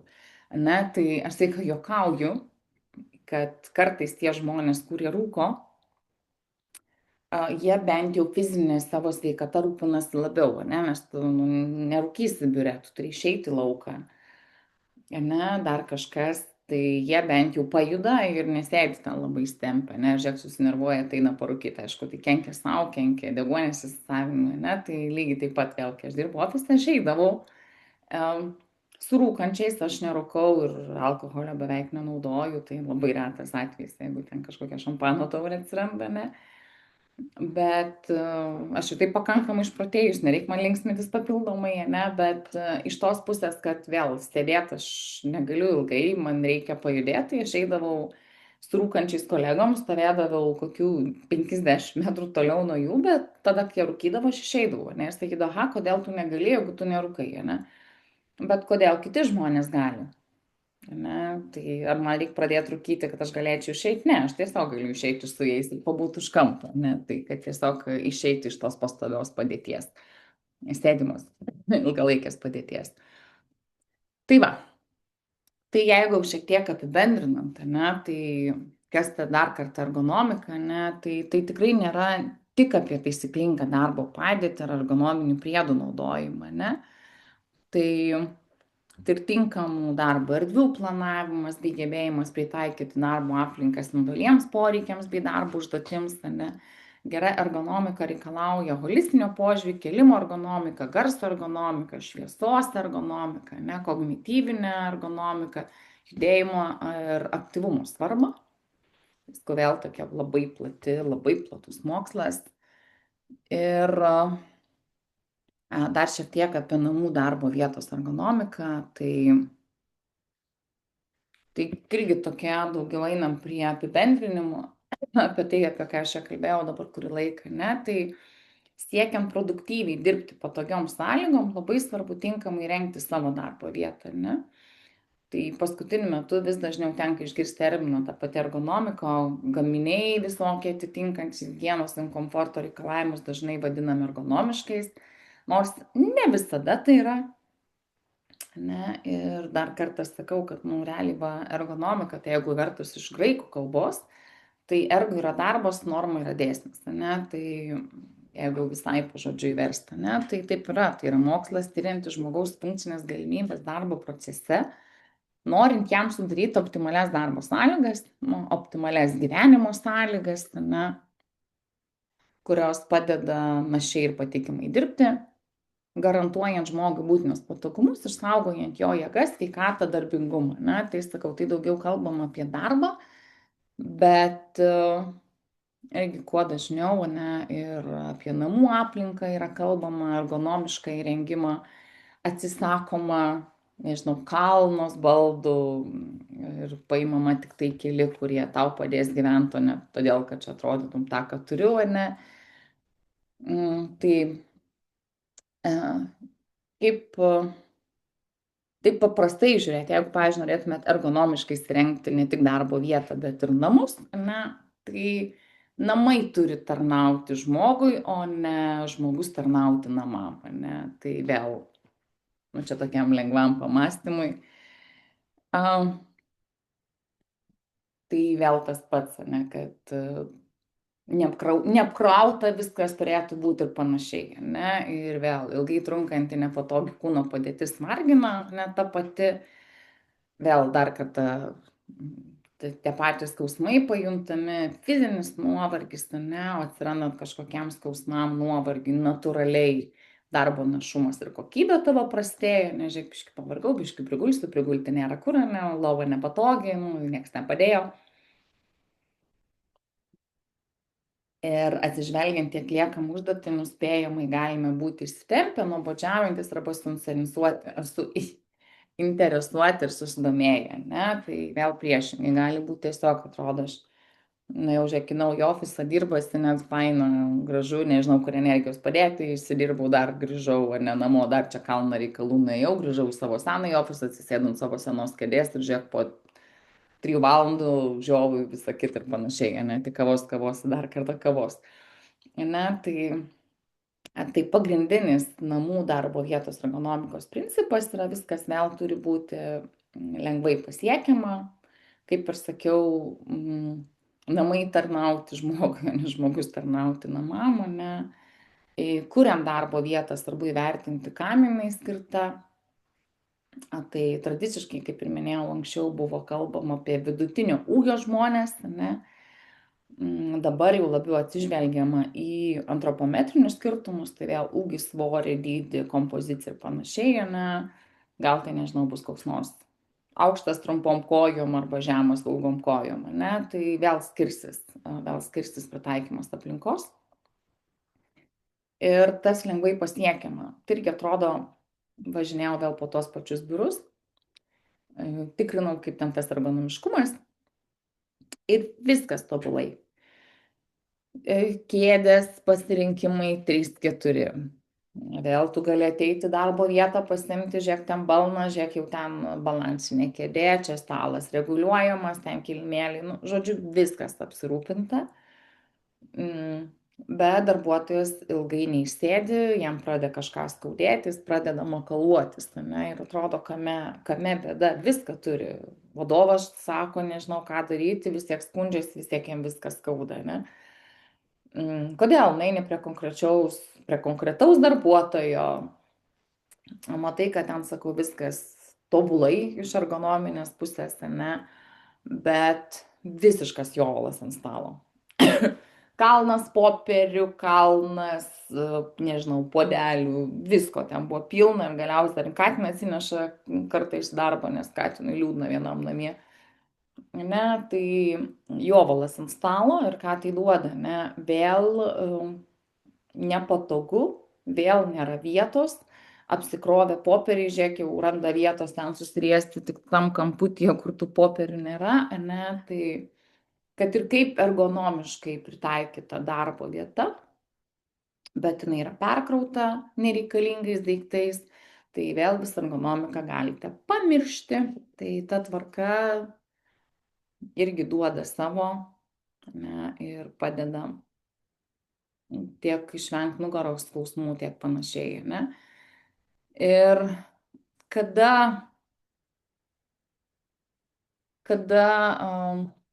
viskas yra gerai, kada nei nuovargis atsiranda, nei kažkas, kai yra išpildomi 3 svarbiausi komponentai, tai yra sveikata, ergonomika ir saugumas. Tai kai yra visi šie 3, tai tiek darbo našumas yra geresnis, tiek pasitenkinimas darbu yra, ne, ir kas apima visi šiti, ne. Tai socioekonominės padėties gerinimas, ne, pagerėjusi dabartinė aplinka, produktyvumas, efektyvumas, ne, tai vėl, kai jausitės patogiai, jums nieko neskaudės, būsite sveiki ir jausitės saugus, tai tada ir ta darbo aplinka bus visai, darbo kokybė bus visai kitokia, ne. Čia dar vienas toksai paveikslėlis, kaip turėtų būti įrengta ta darbo aplinka, ne, tai vėl aš apie tai jau šiek tiek kalbėjau, ne, bet jeigu kas labai mėgstate, nežinau, atstumus, žinoti, kaip ten kas turėtų būti, ne, tai aukštis tarp akių ir ekrano, nuotolis, atsiprašau, tarp akių ir ekrano turėtų būti 50-60 centimetrų. Tai kas turi ilgą liniuotę, gali pažaisti, kai kas gali tiesiog ištiesti savo ranką ir pasižiūrėti, koks atstumas yra. Galvos padėtis ir kaklo padėtis tiesi ir atsipalaidavusi. Tai vėl, kodėl skiriasi kėdžių aukščiai, ne? Dėl to, kad visa nugara būtų atremta, o ne kažkokia dalis, ne? Tai pas mus irgi namuose, aš jeigu atsėdėčiau ilgą laiką ant, pavyzdžiui, vaikiškos kėdės, tai vėl mano pečiai būtų aukščiau negu kėdės atlošas, ne? Tai kaip pavyzdys vėl nepritaikyta būtų jau man. Nugara atremta, kaip ir minėjau, sėdim visą, visais sėdmenim ant kėdės, ne pusę kabo ore, ne rankos sulenktos per alkūnės stačiu kampu, alkūnės ir plaštakos tiesioj linijoje, ne, alkūnėmis nesiremiama, bet jos irgi, ta prasme, jos ranka turi, alkūnė turi kabėturę, kodėl nesiremama, mes vėl status stalo kampas gali dėti per didelį spaudimą. Ane, jeigu sėdim prie kompiuterio dažnai, tai vėl ekrano viršus, akių lygiai arba šiek tiek aukščiau jų, ane, dokumentai visi šalia ekrano, tokiame pat aukštį ir tokiu pat nuotoliu, ane, visi popieriai, status kampas ties pusiaukių ir keliais, vėl pėdas tvirtai padėtos ant žemės arba jeigu ta prasme, sulygino taip kampus, kad pusiaujos ir keliai būtų vienam aukštyje, ne, kojos nesiekia žemės, nu, tai tada reikėtų tam tikrų palipukų atramų, ne, kad tos kojos būtų tvirtai padėtos. Nu ir kas gali nutikti, ne, jeigu ta mūsų darbo ergonomika, darbo vietos ergonomika netitinka, ne, tai va čia va paveikslėliai gal pritaikyti ne jums, ne, bet aš kartais čia savo vaikus galėčiau perpiešti. Tai pas mane yra tas pasakymas, kad taip jie žaidžia kompiuterinius žaidimus, turime čia visokių prietaisų namuose, ar ne. Bet pas mane yra pasakymas, jeigu aš ateisiu į kambarį ir aš matysiu, kad jūs prie stalo sėdit kažkaip po jais palindę, susikūprinę ar nepatogiai, ne, nespėsit pasitaisyti situacijos, reiškia, šiandien žaidimam bus pabaiga, ne, nes, nu, aš kaip kinesterapeutė ir juokiuosi, ne, tai nu, aš noriu, kad bent jau mano vaikų nugaros būtų kiek įmanoma tiesos, ne, ir kalbu aš jiem irgi apie tą ergonomiką ir mokinu, kaip reikėtų tą daryti, ne. Namų darbus mes irgi atliekam sėdėdami ant kėdės, nors čia mano vidurinis mėgsta visaip ir kojas kelt ir, nu, ta prasme, protestuoja, kad jis tų namų nedarys, ne namų darbų. Bet va tokios pozicijos, jo kažkada buvo karikatūros, dabar matomos ir paaugliuose, ir mažesniuose. Ne? Tai va, tai būt neturėtų. Ir va dar kartą, na, vėl kas mėgstat skaičius, kas mėgstat konkretumą, ar ne, tai kokie turėtų būti minimalūs ten tie reikalavimai namų darbo vietos rengimui, ne. Tai pirma, aišku, gera kėdė, kurios aukštis 35-52 cm, ne, kėdės plotis 37,5-45 cm. Kėdė turi turėti porankius su atitinkamais matmenim, ne, plotis, ilgis, aukštis turi atitikti tam tikrus standartus. Atstumas tarp atramų irgi turi atitikti tam tikrus standartus, ne, kėdės aukštis porankiai turi būti reguliuojami. Optimalu, kad kėdė turėtų 5 ratukus, kas leidžia netrukdomai judėti aplinkoje, ne, o ne tai, kad pastatei ir radai, ne, tai yra minimalios rekomendacijos. Ypatingai, sakau, ten, kur jūs praleidžiat nemažą dalį laiko, ten popierių pildymą ir panašiai, ne. Tai va, darbo stalas irgi turi turėti tam tikrus reikalavimus, ne. Tai paviršius turi būti 1,20 m ir 60 cm minimaliai, ne. Į kompiuterio stalo aukštis turėtų būti reguliuojamas, arba bent jau kažkaip bandyti prisiderinti, ne, jeigu jis reguliuoja, tai bent jau kėdę reguliuokit, ir jeigu per aukštai, tai palipuką turėkit kojom, ne.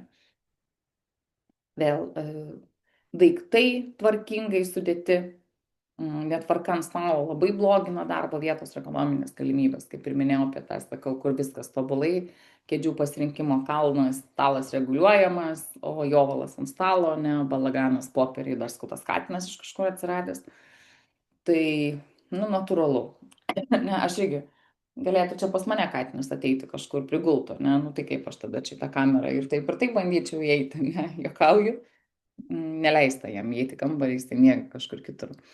Tai vėl tvarka ant stalo, kad konkrečiai pasiektų, ne, jeigu vėl sudėsit jūs ten kažkokius popierius, kur pastoviai turėsit siekti ir jų nepasieksit, ne, tai vėl nugaros įtampos ir panašiai. Temperatūra irgi turi būti atitinkama, ne, jeigu kalbėti apie ergonomišką, ribos yra pakankamai didelės ir plačios. Tai šaltuoju periodu 19-20 aš čia kalbu apie darbo aplinkos temperatūras. Į ligoninėse, darželiuose, mokyklose jos šiek tiek skiriasi, reikėtų vėl atsiversti higienos normas ir pagal tai žiūrėti, ne, kokie ten tie reikalavimai. Bet darbo aplinkoj suaugusiam žmonėm tai yra 19-23. Šaltuoju periodu 22-27, ne, optimali temperatūra. Nu, dėl 27 laipsnių galėtumėt su manim ginčytis, nes sakytume, kad neįmanoma. Man, kuri mėgsta šilumą, tai ir 27 yra visai neblogai. Aš juokauju, man geriau 27 negu, arba man geriau 30 negu plus ten kokių 16 vasarą, ar plus 20, ne, bet nu, visi esam skirtingi. Tai va, temperatūros tokios, ne? Apšvietimas, tai vėl patalpoj turi būti tiek natūrali, tiek dirbtinė apšvieta derinama, ne? Nes, nu, gyvenant Lietuvoj, kai saulės tai daug, tai mažai, ne? Tai neišvengsim ir tos dirbtinės šviesos. Ir nustatyta, kad ilgesnį laiką trunkantis nepertraukiamas darbo laikas ir nepakankama darbo bei poilsio kontrolė yra susijęs su kaulų raumenų sistemos diskomforto atsiradimu, kaklo ir pečių srityse bei rankose, ne, ir monotoniškas darbas sėdimoj padėty veda prie ilgalaikio statinio kaklo raumenų apkrovimo, ypač į darbo vietos dizainas yra netinkamas, ne, tai vėl apie ką aš jau kalbėjau. Todėl labai svarbu išmokti kiekvieną minutę padaryti bent kelių sekundžių mini pertraukėlę, o kas valandą bent 15-20 minučių atsitraukti nuo darbo stalo, nepakeisti sėdėjimo pozą, pasivaikščioti, padaryti ten kažkokius pratimus, ne, kasdien bent 30 minučių būkite fiziškai aktyvūs. Ir vėl čia gaunam visai, kas sako klausimą ir klausia, ar sportuojate, ne, va, kaip ir jūsų klausiau prieš tai. Tai taip darbe jūs prisivaikštot, taip darbe jūs atliekat tam tikrus pratimus, ne, tam tikrus judesius. Bet aš kaip ir sakau, kuo kartais judėjimas skiriasi nuo sporto ir kuo skiriasi darbinis judėjimas nuo fizinio aktyvumo. Tai čia yra toks labai paprastas skirtumas, kad kai jūs fiziškai judate, tai jūs judate visų kūnų, atsipalaidavę, ar tai vaikščiojimas kažkoks, kuris nepareikalaus tavęs kažkokio svorio pakeltą, ne? Dirba visos raumenų grupės vienodai, ne? Bet kai jūs, pavyzdžiui, nežinau, sakau, tą patį žmogų keliat, sodinat, ne, kaip pavyzdys, tai jūsų raumenų grupės visos vienodai nebedirba, ne? Jeigu jūs, pavyzdžiui, einate sportuoti, tai vėl jūs su kažkokia konkrečia raumenų grupė dirbat, bet dirbat taip, kad jai padėti, nepakenkti, ne, jūs ją lavinat, ne, tai va irgi sportas nelygų fiziniam judėjimui darbe, kaip ir fizinis judėjimas nelygus fiziniam judėjimui, kuris teikia malonumą. Nu, tikiuosi supratote, ne, tai va. Ir dar kartą už tą pasikartosim apie ergonomiškas padėtis dirbant su pacientais, tai apie jas aš kalbėjau, kai buvau atvykus pas jūs gyvai, ne, bet filmukų gal čia ir neberodysiu, o tiesiog tokias kaip ir į paprastas taisyklės, va, dar kartą priminsiu judesius, kaip apie tos šokius, ne, tai mes vienaip šokom susitikusios, kas norite dar kartą palabrinti tos šokius, tai va irgi dar vienas video ir dabar tikiuosi, kad matot. Jeigu ne, tai stabdysiu ir jungsiu ekranus. Matot? Tokią mergaitę strakaliojančią turėtumėt matyti. Step wide with one foot and bring the second foot to touch. Tai va, šitą mergaitę irgi rodo šiek tiek intensyvesnius judesius negu aš rodžiau, ne, bet irgi pritupimas pakankamai aktualus, žingsniai dideli, ne, koncentracija, judesių ir panašiai, nugaros išlaikymas. irgi va tokių catch. Step together. judesių, kurie, pavyzdžiui, prieš darbą, prie kažkokį einant kėlimą gali pagelbėti ir priminti, kaip ką daryti, ne? Option 4 is the Tai va, same as daugybė option padėčių, tiek atpalduojamų technikų, tiek visokių kitokių. step together, step heel. Step together, step heel. Linksmai, su šypsenas, Option 5 is also a trap. klubų mobilumui. Introducing some hips. Option 6. Step tap Pirmyn atgal, forward. kojų judesiai.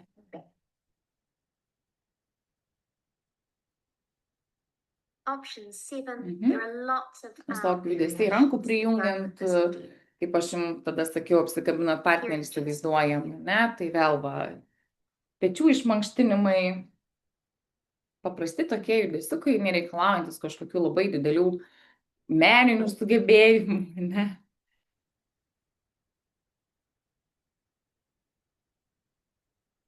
Čia visiškai jau ant linksmumo, ne, kažkokie šokių judesiai, kurie irgi gali būti. Prieš einant pas pacientus, nu, čia labai įsismaginu, užteks mums tos mergaitės, ne?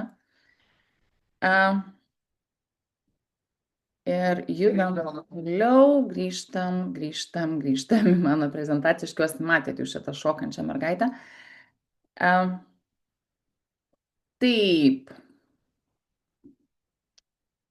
Taip, kur aš čia dabar pabėgau.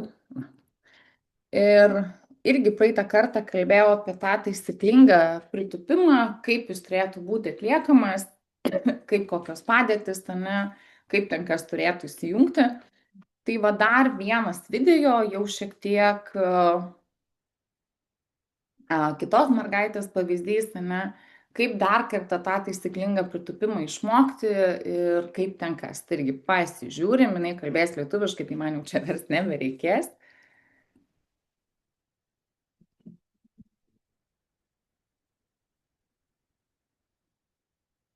Pritūpimas. Vis prašiausi jums padaryti šitą video, nes matau, kiek daug neteisingų pritūpimų vyksta salėje ir ne tik. Apskritai, prieš pradedant sportuoti, aš labai rekomenduoju išmokti kelis dalykus ir geriau pajausti kūną ir tokiu būdu ateityje daryti vis geresnius ir geresnius pritūpimus, nesvarbu kokį svorį keliam, ar svorį išvis nekeliam, ar svoris yra mums virš galvos, ar svoris yra rankose. Taisyklingą pritūpimą mokėti ir daryti yra būtina.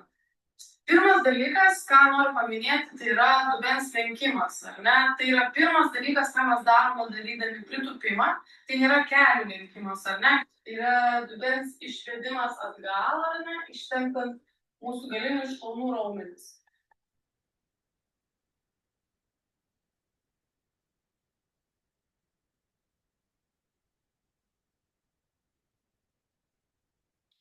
Ir čia mums labai svarbu išlaikyti tiesą nugarą, ar ne? Nepalinti tos nugaros kažkaip, tai neužlenkti kaklo į viršų pernelyg. Mums svarbu išlaikyti tiesą nugarą ir kiek įmanoma tiesesnes kojas lenkiant dubenį. Tai yra pirmas dalykas, ką reikia suprasti ir išmokti prieš atliekant pritūpimą. Taigi, atsistokime dubens plotį arba šiek tiek plačiau. Tūpdami matome, kaip lenkiasi mūsų keliai ir jie eina tiesiai pirmyn arba lengvai į šalis, pėdos pilnai prispaustos prie grindų. Dabar vaizdas iš šono. Stebime, lenkiamas dubuo, išlaikoma tiesi nugara, lygiagreti su mūsų blauzdomis. Svorį nešame ant kulno, pėdos net kyla. Jeigu turime galimybę, namuose praktikuojamės panaudodami kėdę. Pasodiname dubenį ir vėl kylame aukštyn. Tokiu būdu nebijome nuvirsti. Galime pilnai atsisėsti ant kėdės ir vėl pakilti, kol priprasime prie pritūpimo. Būdami sporto klube galime praktikuotis panaudodami ir kitokį inventorių. Pavyzdžiui, lazdelę už nugaros. Viena ranka laikomės už juosmens, kita ranka laikomės po kaklu. Ir stengiamės tūpti, išlaikydami 3 prispaustus taškus. Tai yra galva, tarpumentį ir kryžkaulį. Praktikuojamės viena tiek kita puse. Kitas variantas - lazdelė iš priekio, sukryžiuotomis rankomis, prispausta prie pečių. Tai taip pat padeda išlaikyti tiesią nugarą ir geriau išmokti taisyklingo pritūpimo. Pramokus taisyklingo pritūpimo lazdelės pagalba galime toliau praktikuotis ir prisėdant ant skirtingų pakilų. Šiuo atveju panaudojami keli stepai. Dubeniu vos priliečiame pakiną ir vėl kylame aukštyn. Bet Tokiu būdu nebus praktikuotis baimės galit. nuvirsti.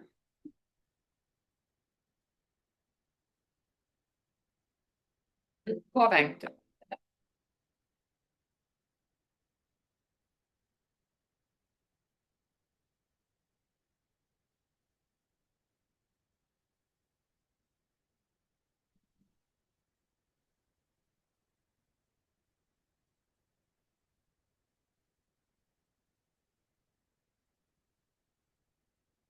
Taigi, parodžiau jums daug teisingų, neteisingų pritūpimų. Ir labai tikiuosi, kad šitie mano patarimai jums bus vertingi, jūs juos panaudosite ir pritaikysite salėje arba namuose. Dėl to labai rekomenduoju prieš pradedant sportuoti, pasigilinti, pasiaiškinti, kaip pratimai turi būti atliekami. Gal kažką aš jau galiu pradėti praktikuoti namuose. Tai va, tai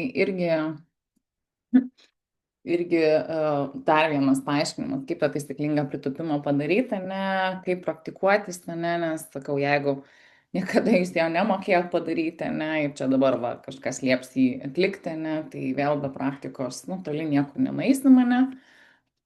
Ir dabar be video apie tai, apie kas mes praeitą kartą kalbėjom, ne, tai va vėl tie patys padėčių susidėliojimai, kaip kas turėtų būti einant prie paciento. Tai padėčių gal, jo, aš jums video padėčių parodysiu, kaip tas tvarkingai vėl susireguliuoti aukščius. Video yra rusų aprašais. tą muzikėlę aš užtildysiu, ne, tai kas skaito tikriausiai jums rusų yra lengviau negu man, ne. Bet va čia va yra labai geras video, kaip susidėlioti tas padėtis, kad ta nugara būtų tiesi.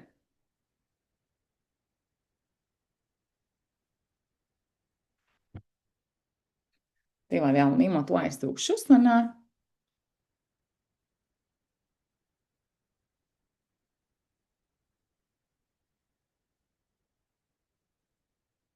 Va, tai kaip puikiai, ne, susireguliuoja aukštį tarp pacientų ir savęs, ne, ir kaip išlaiko tiesias padėtis, tiesias nugaras,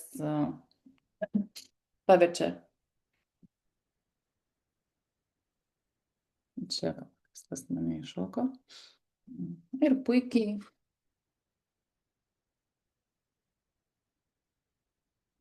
tiesia nugara, taip paverčia žmogų, nemato tiesus kampai, tiesus linijos puikiai išlaikytos.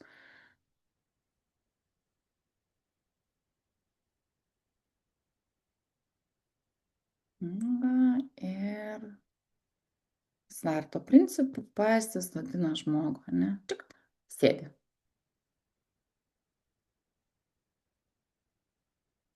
Va, tai puikus vėl tie patys filmukai, ne, bet kadangi mes praeitą kartą gyvai šitą darėm, tai aš jau jų neleisiu, ne, va tiesiog irgi va tą norėjau parodyti, kaip tiesiai susidėlioti, ne, tai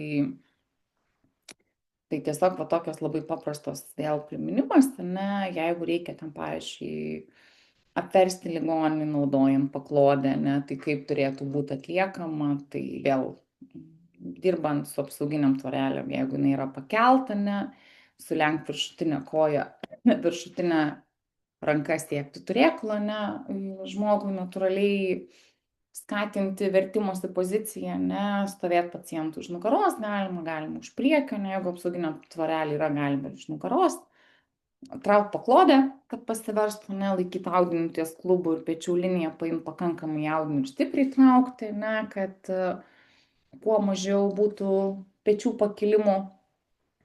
Tai tą mes praeitą kartą darėm, gal su paklodė, nu, dar pasižiūrim. Irgi labai trumpas video, tai.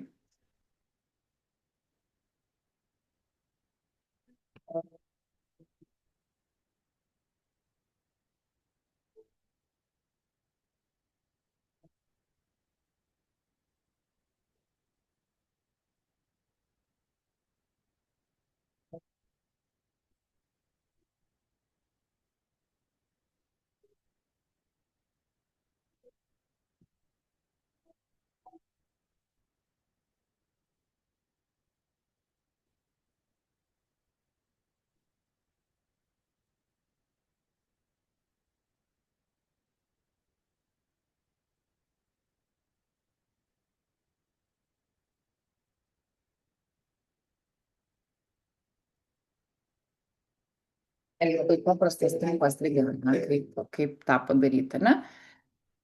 A, įsodinimo vežimėlį mes irgi mokinomės tame praeitą kartą, tai va tiesiog paprasti patarimai, ne? Priminimui, ne, kad vežimėlį visada artinam kuo arčiau paciento lovos, išvengiant bent minimalaus atstumo, ne, aišku, stabdžius užspaudžiam, kad ten nekylant neišvažiuotų vežimėlis, ne, atkeliam vežimėlio porankį, nuimam pakojį, ne, leidžiam paciento lovą, kad pėdos siektų žemę, ne, jeigu iš lovos į vežimėlį, ne, kad žmogus turėtų pagrindą po kojom ir galėtų atsistoti arba bent jau padėti jum atsistoti, ne. Savo keliu užfiksuojam paciento kelią esantį arčiau vežimėlio, ne, arčiau vežimėlio, ne lovos, vėl, kad jūs galėtume turėti apsisukimą tokį, kokį mokinomės, ne, kabinam pacientą po pažastimtis juosmeniu, sverto principu sodinam į vežimėlį, ne, ir jeigu vėl atbulai, jeigu reikia pagalbos, jeigu reikia iš vežimėlio atgal į lovą, tai galim prašyti kolegos pagalbos.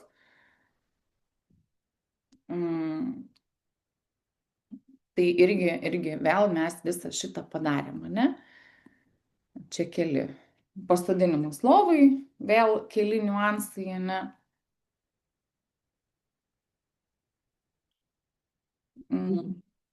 Tai vėl reguliuojam lovą, jeigu įmanoma, ne, paciento lovos aukštį, keliate savo dešinės kojos glausdam paciento lovos, jeigu reikia, ne, jeigu kitaip nėra galimybės, ne, kaip aš irgi praeitą kartą sakiau, nebijokit lipti į paciento lovą, ne tik kai reikia išvežti, nusiprausti ir grąžinti atgal, ne,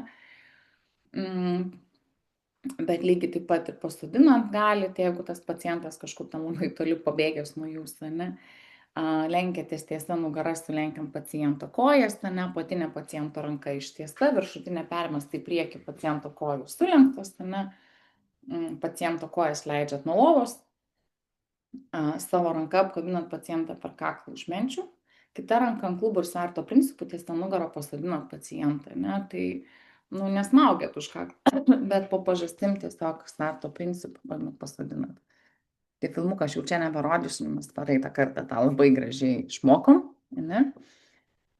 Tai va, sauskelnių keitimą irgi pagrindinis akcentas, jeigu reikia pakeisti pacientui sauskelnes, ne, tai prašyti pagalbos, kad remtųsi su kulnais, keltų dubenį, ne, kažkiek padėtų. Ar už tos pačios rankenos trikampinės bandytų save pakelt, kad, prašyti pagalbos, sakyti, ką su juo veiksime, ne, aiškinti, kur sėsim, kur ką darysim, ne, kad žmogus vėl galėtų padėti. Nes, kaip ir minėjau praeitą kartą, jeigu jūs jo neprašote, jeigu jūs nežino, ką su juo veiksite, ne, kaip jis jums gali padėti, ne, tai vėl sakau paprasti niuansai. Atrodo savaime suprantantis, bet kai mes nekalbam, tai taip ir gaunasi, ne, tai va. Tai čia šiti. Jeigu reikia pasodinti pacientą į lovą, tai vėl tiesiog, ne, kaip to daryti, jeigu iš sėdimos ant krašto padėties reikia į lovą, ne, tai jau keliate lovą taip, kad pacientas kojomis žemės nesiektų. Sverto principų išlaikant savo tiesią nugarą guldote pacientą į lovą, nekeliate jo kojas, pacientą atverčiate ant nugaros, ne, tai irgi mes tam darėm. Tik tai dar kartą priminimas, ne, prisiminkit, kaip patys į tą lovą sėstumėt arba iš jos keltumėtės. Ir tada taip pat sodinkite tokiu pačiu principu ir pacientą, net kaip aš sakiau, nesam kareivėliai, kurie stačiais kampais sėdasi arba stačiais kampais gulasi, ne, pradžiai verčiamės ant šono, leidžiam kojas ir tada sėdamės arba taip pat gulomės, ne, tai prisiminkit, kaip jūs patys tą darote ir tada Tada taip pat elkitės su pacientu, ne, nes irgi tiek jūsų grupiai buvo, tiek kitose, ne, kai kėlė taip pat tiesiog to apsukimų principus, stačia nugara, ne 90 laipsnių kampu, tai irgi sakė jūsų įsivaizduojamas pacientas, kur kolega apsimetinėjo, ne, kad sako, vau, čia nugara sureagavo, ne, o jeigu vertė taip, kaip pagal taisyklės, tai ta jūsų nugara ir nereagavo.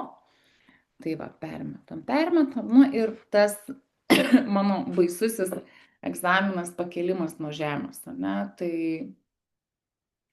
kur aš tiesiog galvą pradžių užsidėjau savo ant kelių, paskui pasikėliau tokiu principu, ne, ir nekėliau iš sulenktos nugaros, ne. Tai tą irgi laiks nuo laiko reikėtų prisiminti, linkiu, kad niekada nereikėtų naudoti, bet maža ką, situacijų visokių būna, ne. Tai irgi vienas iš variantų, kaip tą pacientą pasiguldyti, o jei pasisodinti, dirbant dviese, ne, o jeigu matot, kad, nu, nei pirmyn, nei atgal nepais, nepasisodinsit jūs jos, ne, tai tiesiog tada suteikia žmogui šoninę stabilią padėtį, laukit ryto, laiks nuo laiko ten tikrindami, nieko nenutiko, ne, ir kai bus daugiau kolegų, kažkaip jūs tą lovą ten nugriuvusi grąžinsite, ne. Tai va. Ir aišku, reikia nepamiršti savęs, žiūrėti, kaip tos judesius atlieka, tai šitą filmuką mes praleisim. O dabar prieš pertraukėlę dar vienas video apie dubens stiprinimo pratimus, ne? Tai jau atsimenam, kad reikia dėti šiek tiek per mažas kelnes, ne? Kad įnervuoti ir suprasti, kurį mes ten tą trikampiuką turim išjudinti. O dabar čia dar vienas video lietuvių kalba, tai man vėl verst nereikės, tai va tiesiog pasižiūrim, ką jinai rekomenduoja ir kaip dar vienas iš būdų pajausti tuos dubens dugno raumenis. Ir bandysim pagauti tą kampą. Taip, parodysiu, pasakysiu tokie paprasčiausiai ir galbūt dažniausiai naudojami pratimai ir aš savo praktikoje irgi juos labai dažnai duodu dar mažai patyrusiam, dar kurie nelabai jaučia dubens dugną, kad pradėtų išmokti jausti dubens dugną ir suprastų, kas tai yra. Tai kurioje vietoje? Dubens dugnas, tai dabar truputį labai taip grubiai apie dubens dugno anatomiją. Tai yra raumeninis raizgalas tarp jūsų kojų. Prasideda, viena prisitvirtinimo vieta yra kaktikaulis, kita yra uodegikaulis. Ir mes turime sėdinkaulius, ant kurių sėdim, ar ne? Galima pasičiupinėti, didžiuliai kaulai.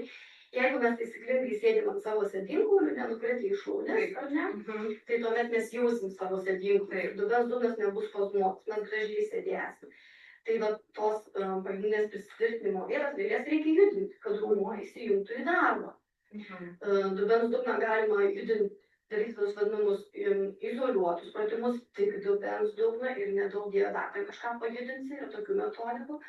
Aš labiau mėgstu integruoti dubens dugną į viso kūno judesį. Tai parodysiu dvi padėtis, kuriuose galima gan greitai, jeigu ten nėra didelių problemų, pajusti dubens dugną. Supratau. Gerai, ieškosim dubens dugno. Pirmasis pratimas, iš vadinamos katės padėties. Taisyklinga katės padėtis yra, jeigu jūsų rankos turėtų būti pečių plotyje, galite atsimatuoti per dilbius. Keliai dubens plotyje, nenumeskime galvos, traukiam šiek tiek smakrą, traukiame mintis. Stuburas neutralioje padėtyje kol kas. Per nosį visada įkvėpsime ir per burną šiuo pratimo metu iškvėpsime. Taigi įkvėpime per nosį ir iškvėpdama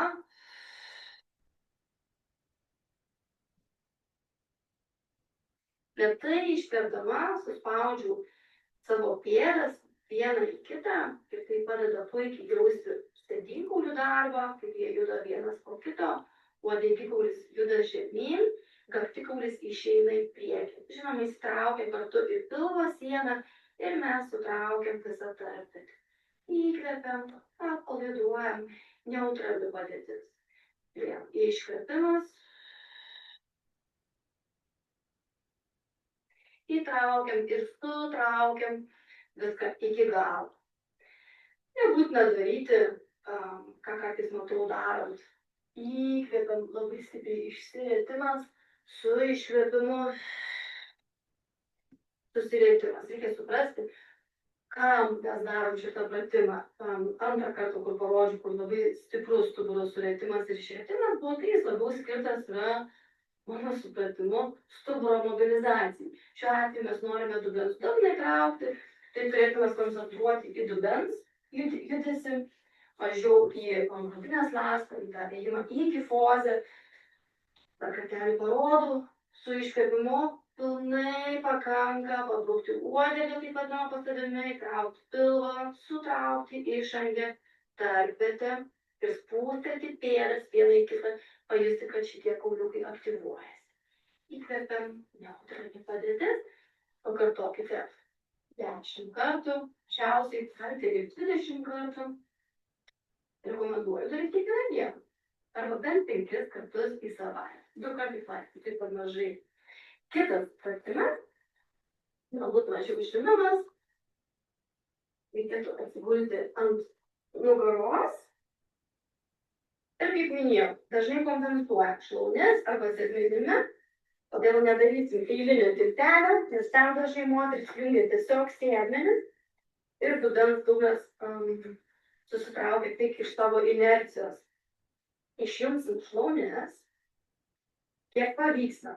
Nuleidžiame jas į šoną ir vėlgi pėda viena su kita susiglaudusios, smakrą nekelkime labai aukštyn, kad kaklo padėtis būtų kiek įmanoma labiau tiesi. Rankas galite nuleisti arba galite dėti pirštukus ant savo kaktikulio, kad jaustumėt kaip kaulas, kaip ir pradžioje minėjau, tai yra viena iš įsitvirtinimo vietų, šitas kaulas judės. Ir šito pratimo metu galime taikyti vadinamą lifto techniką. Reiškia, iškvėpsim per 3 kartus kaip liftas. 1 aukštas, 2 aukštas, 3 aukštas, pristabdydamas dubens dugną. Ir jeigu mano darbas atspindėti dubens dugno darbą, tai maždaug atrodytų taip, parodytų, kas ten viduje vyksta, nes realiai nelabai ir matosi, tai yra labiau pojūčio mankšta. Įkvepiam per nosį.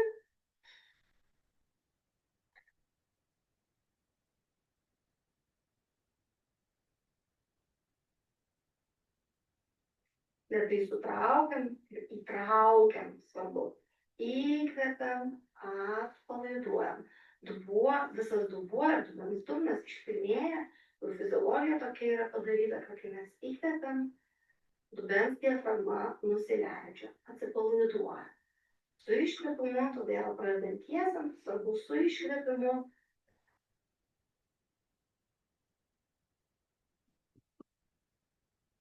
įtraukti. Įkvepiam, atpalaiduojam. Ir jeigu jūs buvote įdėmus, matėt, kad judėjo kaktikaulis ir kryžkaulis. Šitie 2 kaulai ir, žinoma, judėjo sėdinkauliai, kur yra sėdmens raukšlėje. Dubuo neturi pakelti šito pratimo metu. Jūs galite įkelti, bet vėlgi daug darbo perims sėdmenis, o šiuo atveju konkrečiai mes norim kiek įmanoma labiau pajausti dubens dugną. Taip, kiek 10 kartų padarykit ir naudokit savo rankas, jausti kaktikaulį, aktyvuojant dubens dugną. Aš patariu dažnai žmonėms užsimerkti, kad jie labiau orientuotųsi į savo pojūčius. Ne kaip turi atrodyti, bet pajausti dubens dugną, kad aš jį jaučiu savo kvėpavimą, kvėpimo metu. Kvėpavimo bangelė, kuri prasideda čia, diafragmai, po šonkauliais, eina iki prie pačios mūsų gimdos, mūsų kaktikaulio ir su iškvėpimu gražiai sukeliam. Labai svarbus pojūčiai, pasikliauti savo pojūčiais. Tai va, dar vienas iš tokių pratimų dubens dugno stiprinimui. Ir ką dabar? Dabar aš darau lengvą, trumpą pertraukėlę, nes jos irgi reikia sustojam.